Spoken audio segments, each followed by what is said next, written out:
Assalamualaikum warahmatullahi wabarakatuh. Selamat pagi semuanya.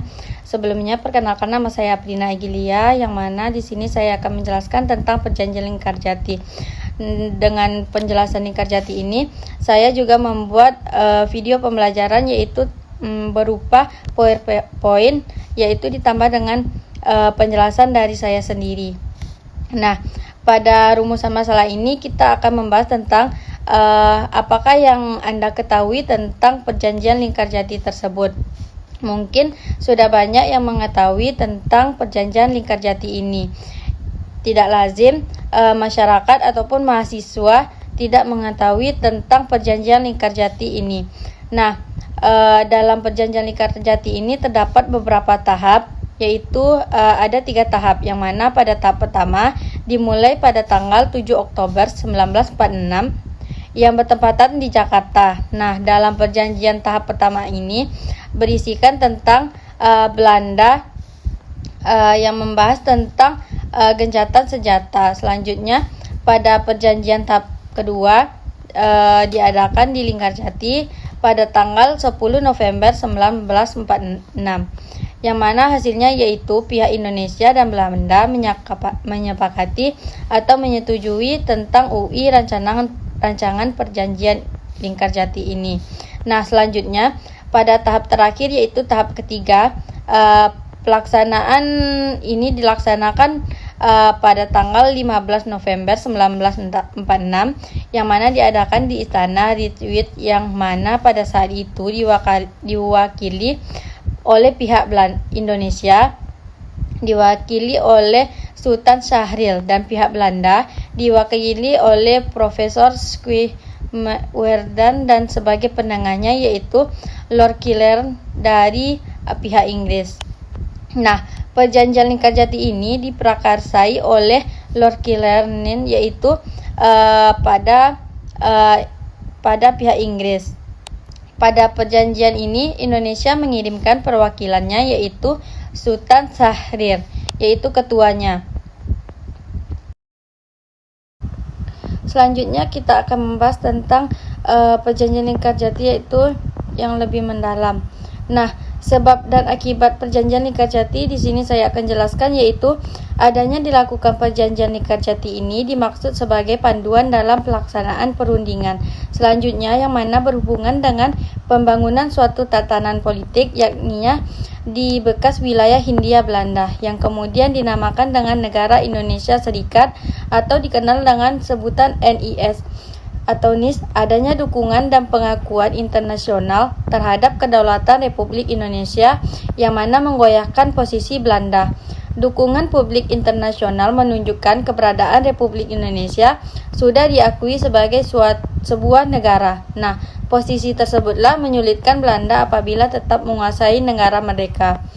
Selanjutnya, Belanda berupaya melakukan teror dengan cara memblokade Indonesia yang mana secara politik dan ekonomi.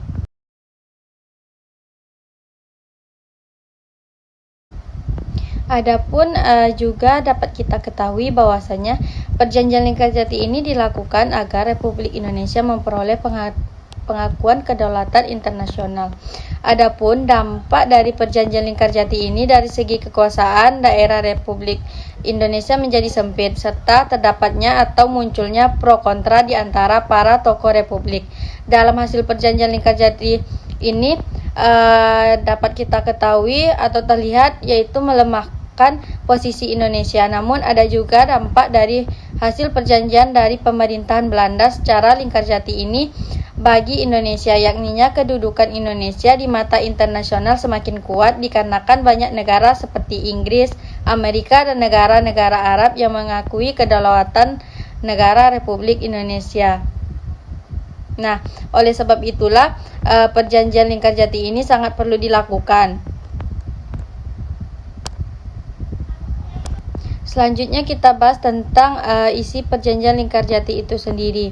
Nah, isi Perjanjian Lingkarjati ini ada beberapa, yaitu tentang yang pertama yaitu Belanda mengakui kedaulatan Republik Indonesia secara de facto atas Jawa, Madura, dan Sumatera.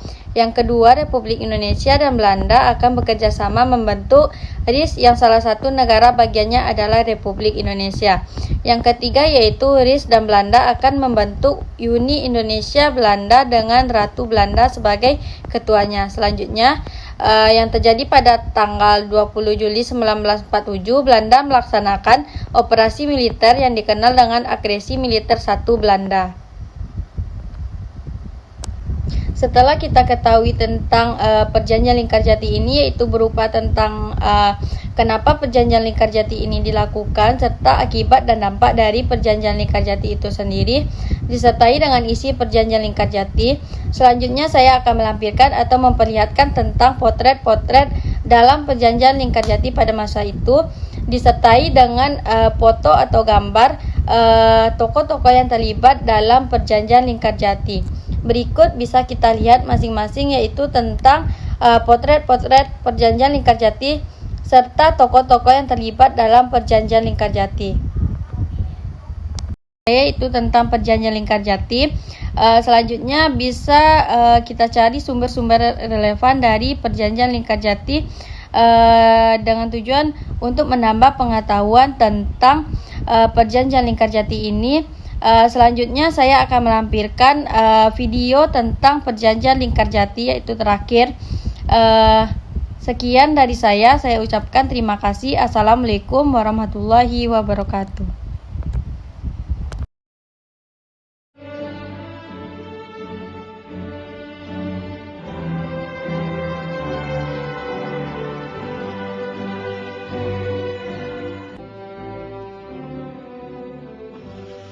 Wonen bij het paleis Rijswijk arriveerden.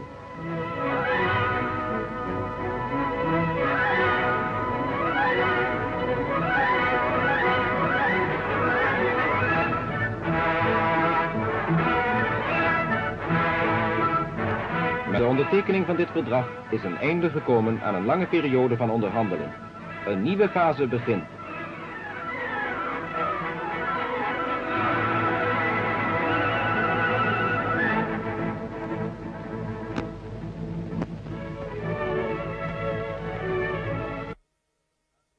Hermoharn, Sultan Shahriar en dokter Van Mook. Van de Indonesische delegatie. Een geweldige taak is voor ons samen weggelegd. Uw voorzitter heeft onlangs het wijze woord gesproken dat het daarbij niet gaat om de vraag van formules in de eerste plaats, maar wel of men bereid is elkander enig krediet te geven. Dengan penandatanganan persetujuan Lingkarjati ini sekarang berlaku suatu kejadian yang besar artinya, serta akan besar pula akibatnya. Wanneer de handtekeningen die zo even zijn gezet in de historie de betekenis zullen hebben welke de ondertekenaars ervan hopen, dan vormt de ceremonie van vanmiddag het einde van een tijdperk. De tijd van twist en van onderhandeling is voorbij.